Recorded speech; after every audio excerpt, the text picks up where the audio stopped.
Hello दोस्तों, उम्मीद है आप सब बढ़िया होंगे और बेहतर महसूस कर रहे होंगे। आज हम आप लोग को डीएलएड द्वितीय सेमेस्टर पेपर 4 के बारे में बताने जा रहे हैं, जो कि गणित विषय का है।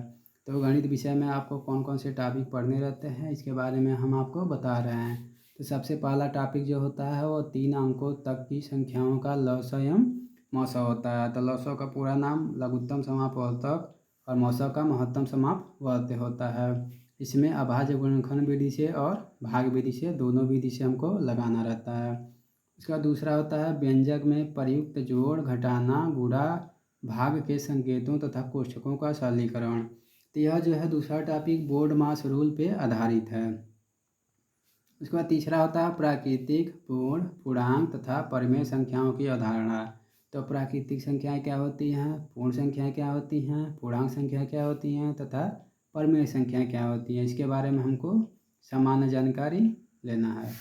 अगला टॉपिक है पूर्ण संख्याओं पर संक्रियाएं, जोड़, घटाना, गुणा और भाग के प्रगुण। यानी कि जो पूर्ण संख्याएं हैं उन पे जोड़ की संक्रिया लागू होती है कि नहीं, घटाने की संक्रिया लागू होती है कि नहीं, गुणे की संक्रिया लागू होती है कि नहीं, भाग की संक्रिया लागू होती है कि नहीं, इसको हमको जानना है। फिर आता है पूर्णांक तथा परिमेय संख्याओं पर गणितीय संख्याएं। जैसे पूर्ण संख्याओं पर गणितीय संख्याओं को लागू करना है, उसी तरह पूर्णांक तथा परिमेय संख्याओं पर गणितीय संख्याएं लगाकर दिखाना है कि इस पे गणितीय संख्याएं लागू होती हैं कि नहीं, तथा इनके प्रतिलोम और तत्समक यानी कि योगात्मक और गुणात्मक प्रतिलोम के बारे में अध्ययन करना है। अगला टॉपिक है समीकरण। समीकरण तथा सर्वसमीका के बारे में तो हम कक्षा 6 से 10 के बीच में पढ़े ही होंगे।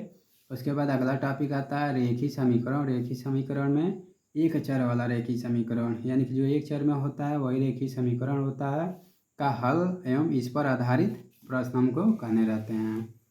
उसके बाद हम आते हैं,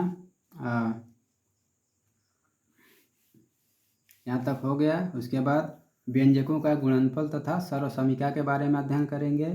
उसके बाद अगला टॉपिक है क्षेत्रफल, आयतन और धारिता की संकल्पना तथा इकाई के बारे में हम अध्ययन करेंगे। फिर अगला टॉपिक होता है त्रिभुज क्या होता है, आयत क्या होता है और वर्ग क्या होता है, इनके क्षेत्रफलों के बारे में अध्ययन करेंगे। और अगला टॉपिक है अवर्गीकृत आंकड़ों की बारंबारता, बंटन तथा आंकड़ों का आयत चित्र द्वारा प्रदर्शन एवं निष्कर्ष निकालना। तो इसको हम अपने चैनल के माध्यम से आपको वीडियो बना के इसके बारे में आपको अच्छे से समझा देंगे, आप वहाँ पे जाके अच्छे से समझ लेंगे। अगला सर्वांग समता तथा समरूपता। यह हमको कक्षा 9 और कक्षा 10 में भी पढ़ने को मिलता है कि सर्वांग समता क्या होता है और समरूपता क्या होता है। उसके बाद अगला टॉपिक है त्रिभुज के संदर्भ में सर्वांग समता की शर्तें। तो ये हमारा लास्ट टॉपिक हो जाता है, त्रिभुज के संदर्भ में सर्वांग समता की शर्तें क्या होती हैं। इस प्रकार यह हमारा गणित विषय का हमारा जो है सिलेबस बन के तैयार हो जाता है। उम्मीद है सिलेबस आपको अच्छा लगा होगा।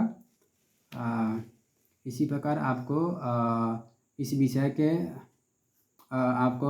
के वीडियो भी हमारे चैनल पे जल्द ही उपलब्ध हो जाएंगे। आप वहाँ पे जाके गणित विषय की अच्छे से तैयारी कर सकते हैं और डीएलएड द्वितीय सेमेस्टर का एग्ज़ाम अच्छे से दे सकते हैं।